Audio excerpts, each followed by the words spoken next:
Hi, folks. Good to Hi, see everybody. Hi, Laurel. Good morning. Leanne, hello.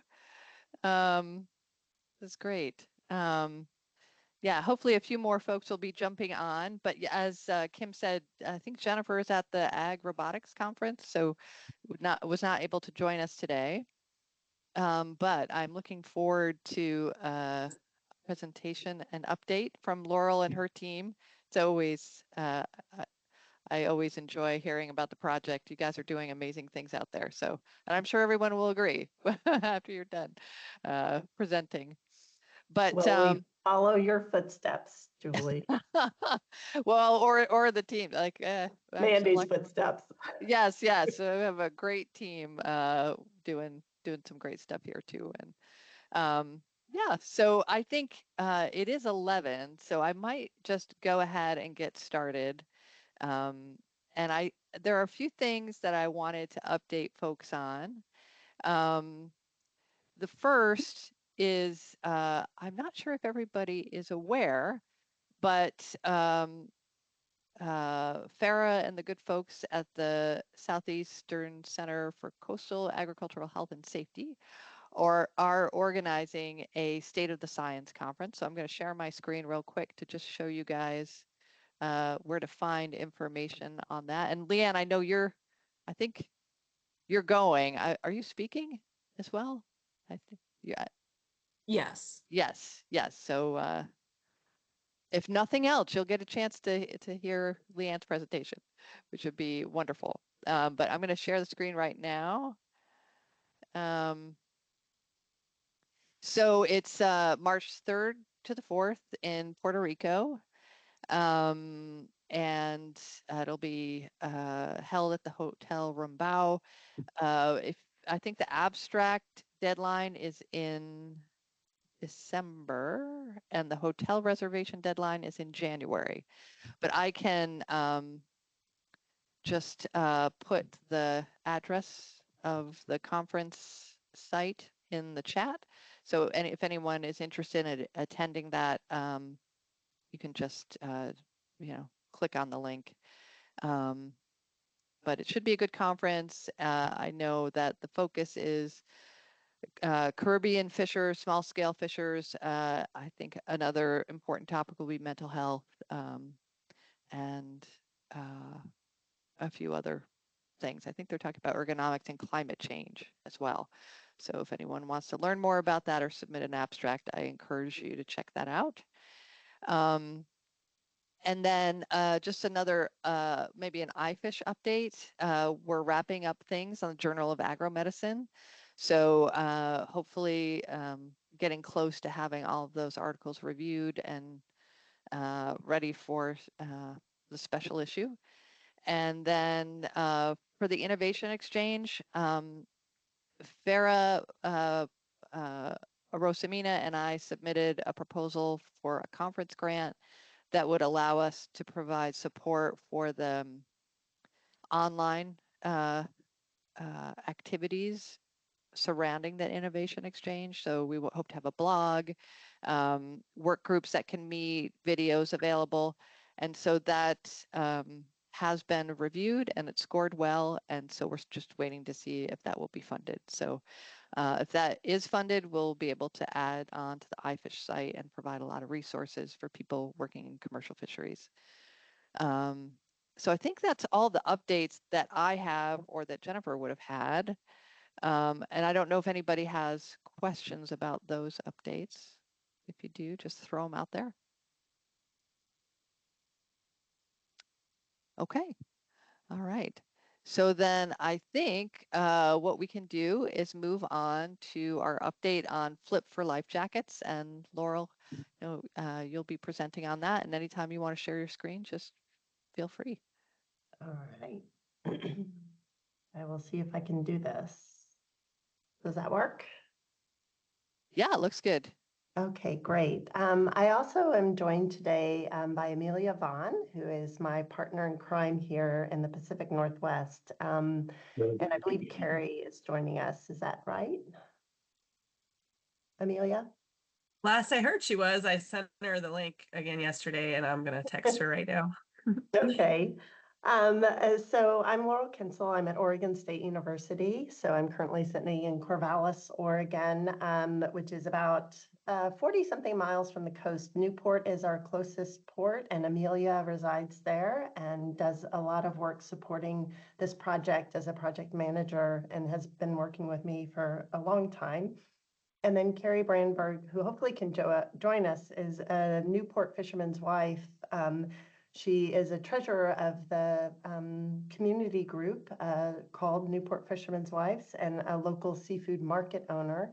And so we have partnered with her on this project. So I'm going to give you a little bit of background of where we started FLIPP, which is the Fisherman-Led Injury Prevention Program, and how it began to evolve into this current project, which is focused on life jackets. We have a lot of people involved in this, including people from the Northeast Center. We are trying to carry the work forward that they've done, starting with the lobstermen and what's currently being done by the Fishing Partnership Support Services, which I believe you heard from in the last talk. And our project is funded by our local Pacific Northwest Agricultural Safety and Health Center, which is an equivalent center that NEC has. And so we partner closely with them. And I just want to give a shout out to our partners there, including Eddie, who is the outreach coordinator of that. So now I have to see how I can flip my slide. I just want to give you a little background on how this started. This started with the Dungeness crab. This is all about, in commercial fishing, the harvest. And this is harvested here in the Pacific Northwest in all the states along the coast, including in Canada for our Canadian partners. But I just wanted to give you a snapshot of the importance of this commodity. It is the highest paid commodity. We're a big agricultural state with wineries and orchards and everything. But you can see here that the value of the Dungeness crab has been quite high. And so it is a very good livelihood for the fishermen. However, we do have incidents along the coast here that are quite tragic, and it is known as one of the highest risk industries in that. I got the opportunity years ago to begin a project, and at that time, this is a really dated photo, almost 10 years ago, but Amelia and I are there. I had the opportunity to submit a proposal to help improve the safety in the Dungeness crab fleet. I partnered with Oregon Sea Grant, and Katie Jacobson was the Sea Grant agent located in Newport. And I had a conversation with her, and she's like, you cannot talk about fatalities, but let's talk about non-fatal injuries and talk about safety in that space. And we can't do it without talking with fishermen directly, and we need to do it representative along the coast. And the best way to do that is to use community researchers. So we did reach out and hire community researchers in the ports up and down the coast of Washington, Oregon, and Northern California. And you can see in that photo, a large portion of them were fishermen's wives. So they have been a partner for quite a long time. We did a survey to ask fishermen directly about their injuries, but also about how they could stay safe.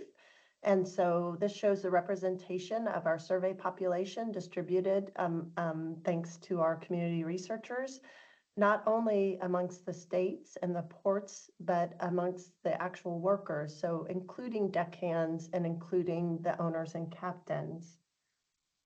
So this shows kind of the distribution there. We also found out about the injuries of fishermen. So we asked the fishermen, this was before the 2015 season, 2015 season, and we asked them for the year prior, the season prior. And so we found out that almost a quarter of them were injured, non-fatal injuries, but we also put a qualifier on it, whether those injuries limited their ability to work. And about half of those injuries reported did affect their work. We also looked at Coast Guard data, and as you can imagine, fishermen do report injuries to the Coast Guard, but typically not until they need assistance. And so it was quite different, the injuries that they reported to us. The majority of them were cuts, punctures, and sprains and strains. And in the Coast Guard report, which were much fewer injuries, fracture and hypothermia were the major leading causes of injury. So this gave us a more full picture. Also, we saw that handling and hauling gear really was the factor that led to the injury, or the event that led to the injury. So we also asked about what fishermen did to stay safe, and we also asked about what causes injury. And so these are some of the themes that came out of it, and then some of the quotes of the fishermen. And we won't focus on too much of it, but I think you'll see the causes of injury do include things like inattention, the hard work, pushing too hard, the weather and the sea conditions. And I think that relates to kind of the need for some protective equipment, such as life jackets. We disseminated this information back to the fishermen because we really also wanted to continue to engage them and let them provide ideas about what are practical things that could be evaluated or could be put forward. So we've had a series of projects that have been related since the NIOSH and the Coast Guard have this cooperative agreement. We've been able to do a wide variety of work on ergonomics, but also with training and appropriate training in first aid and safety, which many of you maybe are aware of that partner with us on that. So the project we're going to focus on is the next iteration of our FLIPP project, which we are calling FLIPP for Lifejackets, where we're kind of adapting the program that was done in the Northeast Center, implementing it along our coast, and then evaluating this local program in partnership with the NEC. So this is one of our fishermen in Garibaldi, which is a port. This is a lingcod. So he's trialing one of our life jackets, and you can see Oregon weather can be good every once in a while, which is a pretty day there. So the core of the program that we're adapting, again, is the ability to try before you buy. So this is at a recent AMSI training here, and AMSI helped provide life jackets through their program. So it was a good partnership there.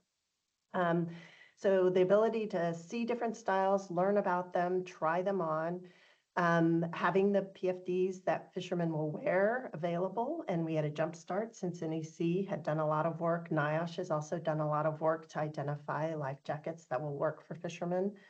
And so we built off of their knowledge, and then also a cost reduction. And so we'll talk a little bit about that. Amelia will help support that. So we did need to find, since we wanted to find our local and regional views and experiences. So we did talk to fishermen and did surveys at various events.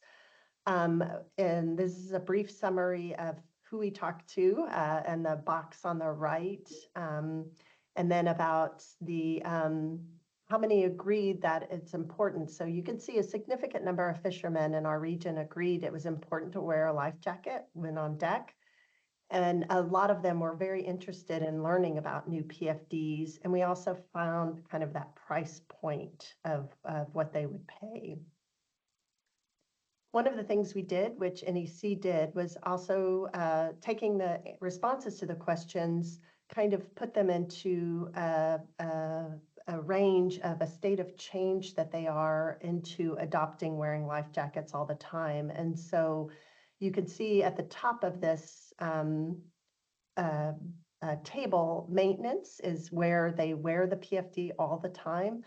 And then as we go down, it's really a lower level of willingness to engage. So there's pre-contemplation where there's a knowledge issue, and pre-contemplation where there's a motivation issue. So we summarized the data that we had collected from the surveys from fishermen, And you can see a large portion of were in maintenance or action, but 44% were in these lower ranges that where is the space where we can really work to help with that education and that motivation using the social marketing approaches that NEC used. Also, one of the key things of the program is to have, for sustainability, is to have partnerships and partner engagement in this process. So we did an effort to reach out to partners in the region to ask them their perceptions of life jacket use and what we could do to help promote it. So we asked about the varieties and the brands, which they agreed there's great potential out there already and in development. We asked about what prevents fishermen from wearing, and we asked what would make a fisherman consider wearing it, so that we can kind of design our program. This was also key in having these conversations of identifying partners that can help actually implement our program. So it's been very important. So we are in our program doing all fisheries, and we're also including tribal fisheries. And so we were able to capture that in our delivery of this. And so I'm going to turn it over to Amelia now to talk about the effort. And this was kind of our pilot project a year ago, and how this came about with our community partner, Carrie. So Amelia, if you want to take it. Sure. Yeah. And I do believe Carrie is on too. Awesome. She's just going to be off camera. So maybe actually, Carrie, if you're on, could you tell us a little bit about your organization and how you got interested in working on this project with us? Yes, I could turn on my camera, but I can't find like how to turn on my camera. So you look great. You're on. Oh, okay. I can't see myself, so I couldn't tell I was on. So Amelia came to us at Newport Fishermen's Wives to one of our monthly meetings, and we're a group of, it ranges between about 5 to 12 women. We're 100% volunteer group, so we have no paid employees, and we're all there because we really believe in our mission. And part of our mission statement is to support safety in fisheries. So when Amelia came to us, it really meant a lot to us, and we really wanted to see more people in our fleet get life jackets on and have them available. And we wanted to see how we could do this as low cost as possible. It kind of came in a really timely time, right before we were going to have our crab season, which is the most dangerous fishery that we take part in here out of Newport. And so we really wanted them to have life jackets going into the crab season for safety reasons, obviously. So we have an annual event called the Newport Fishermen's Appreciation Day. And we've been trying to launch that into more of a health related event also for the fishermen, and it's perfect timing. They're doing their crab gear work. They're right there in the parking lot. Our port works together with us. And OSUC grant has been a part before and helped us and been a partner with us, including helping us have a barbecue that we barbecue with everyone. So we do this big barbecue. We're offering free food. We give them all a free t-shirt. And so it worked perfect to offer the life jackets. We chose to do it for a $25 suggested donation because we felt that there needed to be some buy-in from the fishermen, not just something free that they were just given and maybe didn't have as much, didn't matter as much to them. And that gave us a personal connection. So we were able to talk to them and feel out how they felt about the price point, which surprisingly, a lot of the fishermen due to the lean time that we're at in our season, and they haven't worked for quite a few months, a lot of them, they were hesitant to even pay the $25 sometimes. So that was kind of surprising to us that they were worried that much about money at that time of year. but we were happy to be able to say, we want you to have life jacket no matter what, and get a life jacket to them. And they were able to try on the life jackets there and see which type they liked. Did they like the fit? And we were able to size them. So it was actually their personal life jacket, as a life jacket should be, and be a personal flotation device. Some boat owners did also order life jackets for their boats, but it was more of what we really wanted, which was individual fishermen getting a life jacket that then could be a part of their gear setup. So when they go down to a boat with their rain gear and their boots, they have their life jacket with them. So it was very successful. We gave out 170 life jackets to 67 vessels, is what this paper says. But I think when we were actually done, it was closer to 175, and it was over 70 vessels.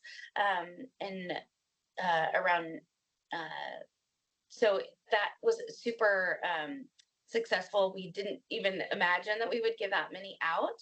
And we were able to secure some more funding this year through a tribal grant with our local tribe. And that has been able to launch this year's life jacket at our Newport Appreciation Day. And actually, our local partner, England Marine Supply, has been amazing at helping us get these life jackets, get them shipped to us for free. And a woman at their counter has been amazing at getting people signed up. So before this event, Janine at England Marine had 100 people already signed up to get a life jacket before the event. So at this point, when this poster was made, it says 222 life jackets, but I believe after I talked to Janine, we're at over 260 life jackets. So we definitely did not imagine that. We thought that this year might be half of last year. We may have tapped the market, but obviously we didn't. And last year was just getting the word out, and fishermen are seeing other fishermen wearing these life jackets, and it's changing the cultural perception of wearing a life jacket on a boat, which was our goal. And we were able to interview even some young fishermen who were really proud to wear the jacket and to even be a part of the ad campaigns. And one of them said an amazing quote, which he comes from a multi-generational fishing family. They own 4 large boats in town. His grandpa was a fisherman, his dad, his uncle, his aunt, everybody. And he said he was so proud to wear a life jacket because now the next generation under him, all of his little nieces and nephews and siblings, all will feel that they can wear a life jacket too. And so it's been a great thing that OSU has helped us set up by, for one, having a great life jacket that was helped designed by the fishermen. So they like wearing it, they feel comfortable, they feel safe in it, they feel padded in it, is what we hear a lot. So chest injury and things like that when they're loading gear. And so that's been great. And then having been able to partner to get this price point low enough that we could even offer it for free to fishermen who actually need it, because we know that the fishermen that can't afford it are probably on the boats that need it the most. So that's been great. And then being able to offer it at a community event that they were already attending. So, and working together with the local marine partner has been amazing as well. So it's been a really successful project. Yeah, I just can't tell you how much Carrie has been a champion to do this, and Amelia has done a lot of groundwork to pull them together. And again, it's this great partnership with the Marine Supply Store really getting on board, the Fishermen's Wives getting on board, the Sea Grant, and our project. So it's just been amazing. I do want to just say when we did it a year ago, it just kind of took us by surprise how enthusiastic they were. And we were like, let's just do this. And so we weren't really prepared to run our program to do the evaluation of it. But this year, when fishermen signed up, we have had them agree that we can follow up with them across the months to try to get a sense of their wear of the life jackets. But anecdotally from last year, we did text them after and we got a lot of positive responses. that they were actually wearing them. And then this year, anecdotally, as I think Carrie alluded to, we're just seeing kind of the conversations around them being way more positive and buying into them. I don't know, Amelia, if you want to talk about this slide and about all the other ports and other events that we've also been getting life jackets to. Yeah, sure. I do want to say too, related to the previous event, is that really the only I wouldn't say negative, but the difficulty with having people try things on and then ordering it for them is the volume that's needed and the sizing with the Kent Rogue vests. And so the timing is hard to control a little bit. It took about almost a month to get the life jackets from the manufacturers, and we're coming up on the start of crab season. So it's going to be a crunch to get them all distributed to everybody in time to before the season starts. So that's, I don't know what to call that, really. Not a negative, but a wrinkle. Yeah, and I do want to give a shout out to both Carrie and Amelia, because I believe right after this talk, they're going to the parking lot in front of New England's to give out the life jackets. So Yep.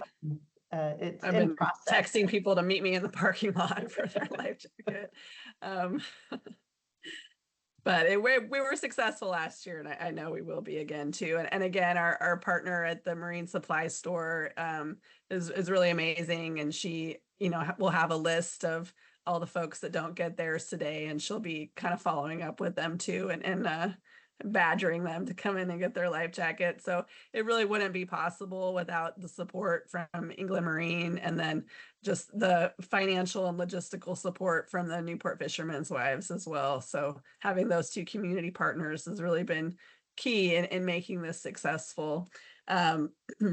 And so in addition to that, we also had an opportunity this fall to partner with AMSI, which has been amazing. They had their own grant offering life jackets to anyone that took one of their trainings. And initially it was a rebate program, and they were finding that the uptake on that wasn't very big. And so in this fall, they started to offer them where you could just order it, and it would get sent to you, and it'd be free of charge. So when we found that out, we were like, can we get in on that too? And so Leanna's been very generous, and Katie, with allowing us to piggyback on that effort. So we redid their format a little bit so that we could collect data in 5 to 6 months on fishermen's feedback. And we also refined the selection of life jackets being offered to what we knew was appropriate here for our fleets in Oregon and Washington. So I was able to go to, I think it was 4 drill conductor trainings, and then we did 3 fisherman first aid and safety trainings here in Oregon, and sign up 58 people to get a life jacket. I had AMSI pre-buy about 30 life jackets, just based off of my knowledge on what fishermen liked. And then I had my own stash that I distributed as well, that AMSI is replacing. And so we were able to just hand life jackets to people in about 75% of the situations, which really is so much easier to do, as NEC knows from their van project, but kind of hard sometimes with one, storage space, and also being able to predict what people are going to want in the different ports. So that's kind of led to other people being interested too and being a part of this project. Because I was down in Charleston, Oregon, doing this at a drill conducting class, I was able to connect with the Charleston fishing families down there, and they want to do their own life jacket project. And so sort of last minute, we put together a format for them to do that at an event they were already doing. They signed up 100 people to get life jackets through them too. And that work is being supported by a grant they got from the Oregon Workforce Board and some maritime funds that have been requisitioned for Oregon. we're going to try that as well with the Newport Fishermen's Wives for Newport going forward too, just because of the sheer volume of people interested in getting this free life jacket, and the number of people that have told us that they don't wear a life jacket because they can't afford one. And we don't want that to be a barrier to safety and people having this life-saving gear. Thank you. And I think we kind of wanted to end there so we could have a conversation. And we just do have to acknowledge all the fishermen and the communities that we work with, and all the Sea Grant and NIOSH for funding it, and Panache, and the grants that have funded this work. But I think I'll stop sharing and see if hopefully that was enough to spur conversations, and just a snapshot of where we are in our project. This is a 5-year project, so we're just starting year 3. So again, we have the opportunity to evaluate and continue to grow our programs with the communities and ports in our region. Well, great presentation as always. And I love seeing the photos of folks who are, out and about, and the workshops and people trying on life jackets. It's wonderful to see. So does anybody have any questions or comments for Laurel and her team? Yes, ma'am. Hi. This is Harvey Ham with the Coast Guard, CVC-3 in Washington, D.C.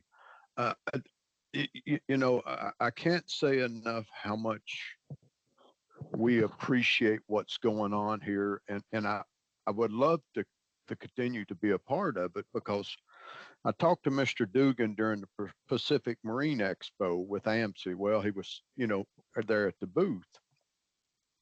And we talked extensively about life jackets and the actual use of them. And one of my jobs with the Coast Guard is I collect data. And the number of fatalities. I know somebody said we can't, they didn't talk about them, but just recently we've lost a vessel in Alaska that I'm sure each of you have heard about. And then we lost one here in the Gulf. It was a younger family and stuff, and I had a chance to review everything, and it's still all of this is under investigation. But there are success stories of everything everybody's doing, because I would like to give to Mr. Dugan told me, he said, we've had several success stories on the West Coast. And I told him, I said, my focus with CVC-3, which is commercial fishing vessel safety, is we want to start doing more to help spread the word. We do it. We stress the importance, but I think we can do more, and we want to do more. So I want to tell everybody, thank you for what you're doing, because in the end, it's making an impact, and a lot of times we don't know. But here on the East Coast, I was talking with fishing partnerships, which is it's much like AMSI, but on the East Coast. And they've had several success stories with the free life jackets, or at one point it was, they were buying them at a discount, and they were finding that they're having more success with, getting these grants and so forth, and giving them out to everybody. And so it is working, and I want to help, and I hope you'll keep me in the loop, because if we can do more from headquarters, because when we were at the PAC area, or the Pacific Expo, we were on stage talking about it, and that was one of mine, stressing the importance of the life jacket, because the numbers are very staggering when it comes to the fatalities, and the number of those fatalities that were not wearing life jackets. And it's very sad to see that. So I want to help. I want to be a part of it. And again, I can't stress what everybody's doing, because at the end of the day, it's important that we're hitting these little communities, and it's you want everybody to go out, you want them to come home, And I'll leave you with one thing. The last hurricane we had in Florida, a vessel called in and said he was taking on water, it's going down. And the Coast Guard's response was, "We can't do anything." Uh, I would have probably had a heart attack right then and there because the sea conditions and the weather was too rough for the Coast Guard, us to go out. So I read the report, and the report was they told him to put his life jacket on and grab his EPIRB. And I thought that's not the answer I would want to hear, knowing my boat's going down. But when the hurricane was over, they Hello? went and they found this individual alive and is still alive. Can you hear me? Yeah, we can hear you now. Okay, I'm sorry. I didn't know if it clicked out, but this gentleman he survived the hurricane, and it's a huge success story. It's one I wouldn't have wanted to hear, if they told me to do that, but it does work. That life jacket does do a lot, and I'm hoping I can capture that and get permission to do his call in and all of these things and put them together because sometimes I like to think outside of the box, much like what you're doing, and it's important we keep pushing this. So kudos to everybody on the call. We appreciate it. We are trying to be more proactive, and again, let us know what we can do to help. So thank you for allowing me a couple minutes to say that because I retired from the Coast Guard. I sailed the Bering Sea, been on the East Coast, West Coast, the Gulf, and it's Mother Nature is nobody to play with. So thank you for what you do.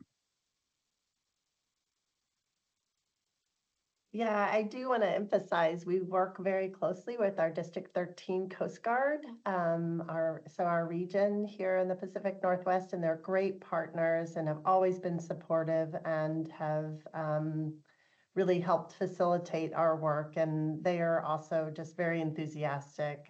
And I did see your presentation at PME. I saw you give that story, and it's very impactful. So thanks for sharing again.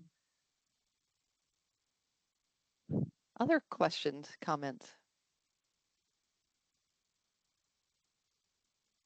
Yeah, with inspiration from that, I'd be happy to share a success story in Alaska that happened recently. So, we did a drill conductor class in Yakutat, very small fishing community. And we're also working on a project with Alaska Native set netters. So we gave out stormline bibs, because that's a good set net kind of PFD option. It was kind of a unique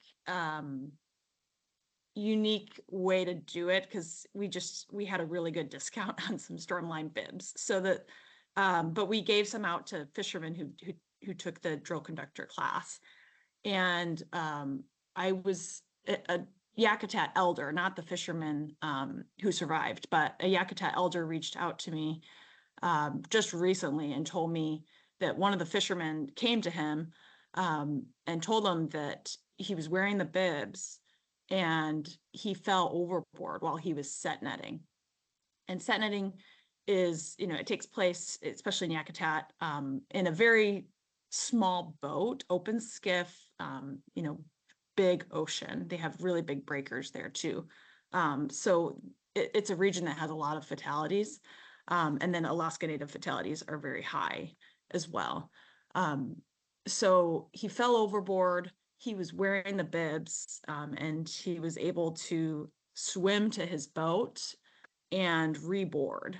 And then he came back, and he very much credited his survival to taking the class, the AMSI class, because he was able to use the outboard motor to get back on the boat, which was a tip, that the class, the students talked about, is using, your prop to get back on your skiff. And then, of course, having that PFD on, he felt like saved his life. So this just happened very recently. And it's just, yeah, it's just, with all the tragedies and all the stories, you know, where you just wish that the fishermen were wearing a life jacket, and you can't help but hear all those, you know, the investigations and all the notes and the media stories and just the local stories, and just wish that they were wearing a life jacket. So, you know, this work is so important. And it's really nice when you hear those saves. So just acknowledging the importance of all, you know, all the fishermen who are lost at sea, and but then also, you know, those who are saved by these programs. So yeah, thank you, everyone. Leanna, you know, I just wanted to mention that we, you know, our group went over to RNLI, the Royal National Lifeboat Institute, and we were talking to them about their life jacket project. And I remember their group, Frankie, shared some data on the average time it takes to rescue a fisherman when they've gone overboard. And I found that data so compelling because I think understanding how long rescue can take is a key motivator in wearing a life jacket. Because I think some folks think, you know, a fisherman might think, well, if I go overboard, you know, my crew could just turn around and get me back. But, you know, as we all know, through the 1-10-1 rule, you know, you probably have about 10 minutes of meaningful movement. And so that gives your crew very little time to get back and pick you up. Or in the case that you just described, if you're a solo operator, you need the time to swim back, and you need to be able to pull yourself up on that motor. And the great thing about the life jacket is it gives you that time. It buys you the time that you really need to you know, have a successful reboarding. So I just wanted to throw that out there. And you know, I don't know, we didn't you know, our promotional materials did talk about 1-10-1 a bit, but it just seems like that would that knowledge that, you know, in general, if you don't have a life jacket, you have a very, very small window for rescue, and the life jacket allows you, gives you a little extra time to coordinate and make sure that goes well. But I'm so glad to hear that that turned out well for that fisherman. Lily, I think you had a question. Yeah, actually not so much a question, just I really love hearing the story, the personal story of the save.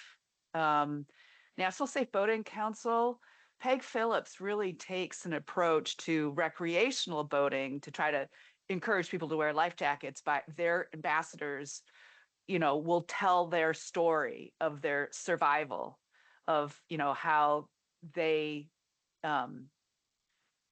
could survive, you know, that experience of going overboard and either not having a life jacket or having a life jacket, and that story.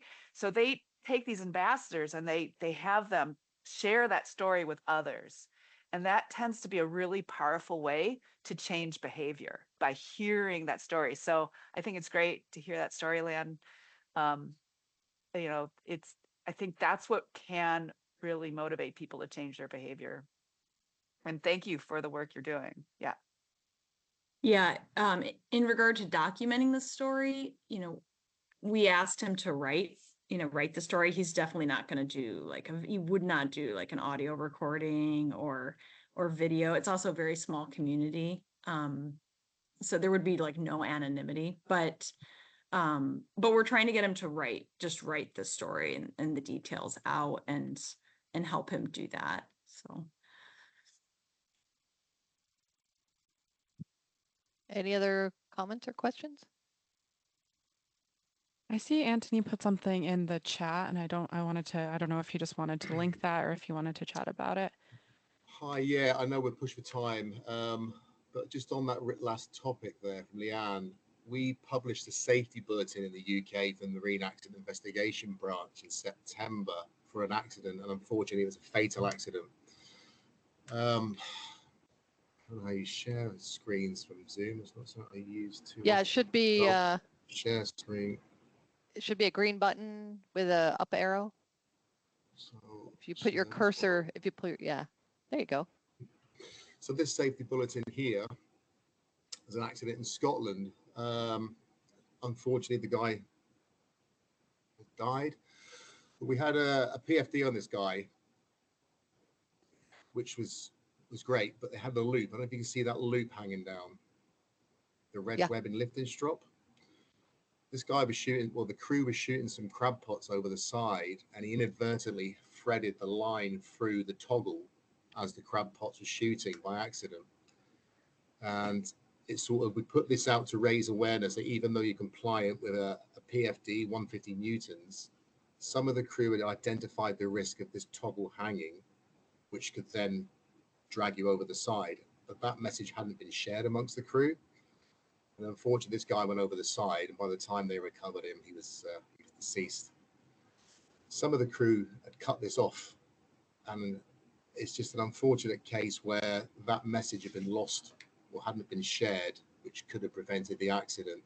So when we talk about the PFDs and the safety of the PFD, it's making sure that the PFD is suitable for the task as well, that you've managed the risk of the PFD you're using. And I see we mentioned before about entanglement, and it's cumbersome, and different PFDs maybe suiting a different method of fishing better. But I just thought I'd share this one with you just to raise some awareness that even though a guy might be wearing a PFD, be careful there isn't anything hanging off it that could be snagged, dragged, and cause you to go over the side. It should have been tucked up inside this little loop, but it had fallen down outside, and then unfortunately the guy died as a result. Well, Anthony, I'm so glad you shared that. It's kind of important information to, especially with this group. Yeah, when the full report comes out, which won't be till next year, but I'll share that as well. But the report's being drafted and going through the quality assurance process at the moment. But yeah, it's a very sad one, as they all are. Thank you, Anthony. That's why our crabbers like the Rogue Vest so much, is because there's nothing that can get entangled. They don't really like to wear any inflatables that have a visible pull cord at all, even if they're kind of tucked in, because that can still get caught on things. It's really becomes a new hazard. So no, I really like what you've got there. Yeah, and to echo what the guy from Washington Coast Guard said, you know, commend you all for the work you're doing. It's fantastic. Thank you. You know, that actually brings me to a point that, or something that I wanted to throw out to the group. But first, a question for Laurel and your team. How many, do you happen to know what percent of people who are taking the life jackets are choosing the ones that are manual or hydrostatic? We are just now doing our data, but by far, since we're doing this before crab season, it is the Rogue, just because of its padding and line. But Amelia may have a sense. Some do. Yeah, it also depends on, you know, if they're captain or the crew. The captains tend to want the inflatables up in the wheelhouse, but the crew, by and large, are choosing the Rogue Vest. You know, anyone that's working directly with the pots seems to want the Rogue Vest. And there's also, we didn't offer that as part of our big push in Newport, but when I did the offered more options through AMC, you know, people also are interested in the Stormline bibs. So things that are functional work gear that serve multi-purpose and don't have anything that could potentially be a new hazard. So the Stormline bibs, the Rogue Vest, provide padding and warmth and are part of things that they would already be wearing anyway, and also don't have any kind of entanglement issues related to them. So yeah. And Leanne, are you seeing the same through AMC, that most people like the inherent flotation? Ooh, Katie, what do you think? Yeah, hi everybody. Can you hear me? Yep. Yeah. Okay, great. Yeah, when I just pulled it up, our tracking, it looks like the stormlines are a pretty high demand. Oh, sorry, dog's barking. But Stormline, and then the chimeras, which are the inherent and inflatable, those ones have also been pretty popular. And then the work vest, the fishing one that's got easy to clean and inflatable. But I It's a think for most of the- Mustang. Yeah, that's the orange Mustang hydrostatic. Yeah, but I think Yeah, I really think it primarily- depends on the fisheries and the seasons that they're fishing in too. Yeah, especially with any of the pot fisheries or the set net, things with entanglement, high entanglement risks, the inflatables are not the ones they're choosing. They're looking for things that don't have buckles, don't have things that are easy to catch. And the Stormline bibs and the Kent Rogues have been popular. Okay. And that's great to hear because I think the other thing, you know, RNLI had gone, they had distributed life jackets, and I think they did a, you know, sweep back to see, you know, were they functioning correctly, et cetera. And I believe, and Frankie could comment on this. I don't know if he's still, yeah, he's still on. But I think they found that for those life jackets that require maintenance, you know, they need to be checked to make sure the CO2 canisters functioning correctly, that, you know, it's been updated, that fishermen were forgetting to do that. So, I mean, you know, I put it out there because obviously everybody's doing a great job getting life jackets out there and getting people to use them. Our second issue may be maintenance and making sure for those that need to require some upkeep that fishermen are doing that, and that there are qualified inspectors who can, you know, make sure that the PFDs are working correctly, or that, you know, to the degree that fishermen can do that themselves, that they're doing that. So, you know, maybe that's something we could talk about on a future International PFD call. We had discussed potentially like at these yearly appreciation days that are happening in various ports, you know, having advertising that people can bring in their PFDs or their inflatables and get them checked, and, you know, maybe get a free new cartridge too for that. Yeah. So I think there's like some events that could already be incorporated into doing that. Yeah. Frankie, do you have more on that?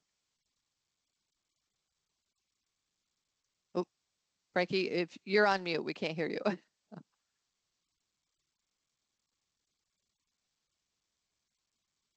Hello? Frankie? He may be having trouble finding the unmute button. If I see it go off, I'll I'll let him comment on that. But I mean, that might be something we could discuss again, like, you know, what people are doing to address that. I think Amelia, it sounds like you guys are already thinking about that, and others may have tried to tackle that as well. I was also, I have a question for you guys. Do you get a sense of whether, when it comes to wearing life jackets, like there's, I think about the diffusion of innovations theory, and, you know, there are early adopters, late adopters, et cetera.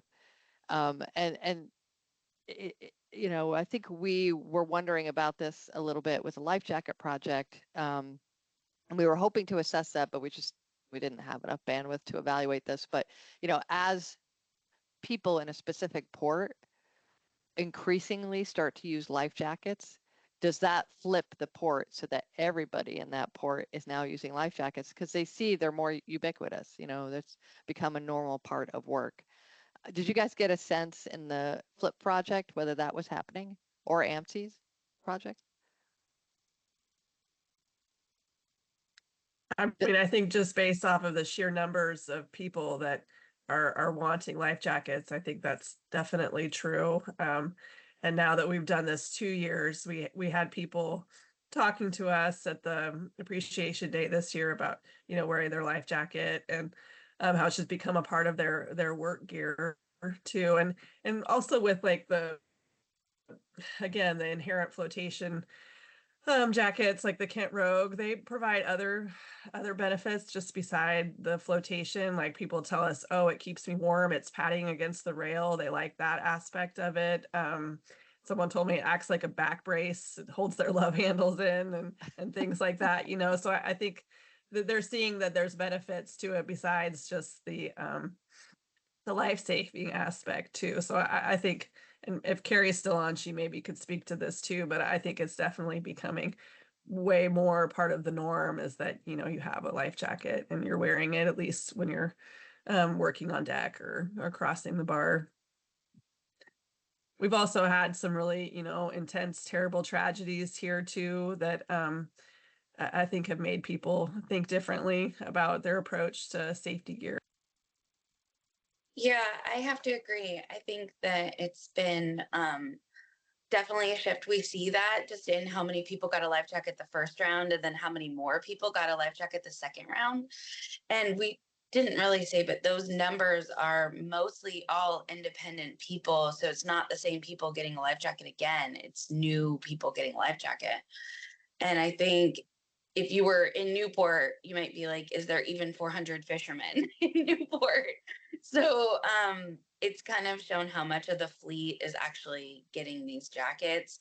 And we've been a fly on the wall at these events, listening to fishermen kind of talking to each other and saying, I really like that robe jacket, fits really well, keeps me protected, I stay warm, things like that. So I think there's multiple benefits that they're seeing out of the life jacket, which I think has made the rogue jacket for our guys and the crab season be more successful. But definitely we want to see that perception change, and we're going to keep our eyes out to see people wearing the jacket. And we've been in talks about that. How do we catch people wearing the jacket and see how many in observation are utilizing it? But a lot are saying at least in transit over our bars, which is leaving and entering our harbors, are the most dangerous here on the West Coast. And so we see a lot of guys wearing them at that point. And I think also like setting gear. And so those two things are just a big move. That's great. So we just have a few minutes left. I wanted to mention two other things before we wrap up. I wanted to let people know about the FISH platform. That is an international group that meets several times a year, and they have a similar mission to iFish in that they're focused on improving the health and welfare of fishermen. But it's largely populated with people from the fishing industry, and they kind of strive to reach that objective by focusing on developing policy and looking at standards and training for fishermen. So if anybody's interested, I just put a link to their website. You can learn more about them and the work they're doing. They have a very active LinkedIn page and social media too, so you could check them out there. And then the other thing is, I was at a presentation 2 weeks ago given by the Food and Ag Organization of the United Nations, and they presented projections on the population growth and the need for aquatic food supplies. And what they projected is in North America, we will need to increase our aquatic food supply by 12% to meet the needs of the North American population. So I think just to underscore how important the work that all of you are doing in keeping fishermen safe, because we only need more fishermen. Of course, we need more fish too, but there's going to be a really kind of key need to ensure that we support fishermen. And then lastly, we have to come up with a topic for our next quarterly call. So I did have an idea, and I just throw it out there to see what people think. And Len, I think you're familiar with this group, the Cosmic Electrons, but it's a group of sixth graders who are focused on, developing technology or solutions to prevent injury or death in commercial fishing. And Len has met with them, I have met with them, and they put together a presentation on their ideas for, preventing drownings or death in the fishing industry. So I could see if they would be willing to present their idea. They're like little geniuses and great presenters for sixth graders, I have to say. So I could ask if they would be interested in presenting, or we could focus on a different topic that people think might be important. Len, I don't know. What do you think? I think it's a great idea. I was, like you said, Julie, I was blown away by these kids. And Yes. they really put a lot of thought and effort into it. And part of their project, they need to get validation from, experts. And what better way say, hey, guess we talked to this group. That would be incredible validation for them. Yeah. I don't know if everybody wants to give a thumbs up or a thumbs down, but do this democracy. Awesome. Great. All I see are thumbs up. Okay. So I'll reach out to them and we'll try to get them out of school for our meeting. Their instructor seemed willing to work on that. So hopefully we can get that lined up, and that'll be our next call. And as Len said, you'll be very impressed with what they've come up with. So anyway, thank you, Laurel and team, for your great presentation. A lot of inspiration there, and let's keep saving lives. Yeah, and I just want to give a shout out to Lynn and Kent too, because we didn't really mention that too much in the presentation, but they've been really great working with England's and providing a deep discount to help us be successful with this project too. To say thank you. Well, we're happy. Absolutely. Many partners. Thank you. Yeah. And thanks for this opportunity. Thanks for joining us. And yeah, have a happy holiday, everybody. We'll see you in 2025.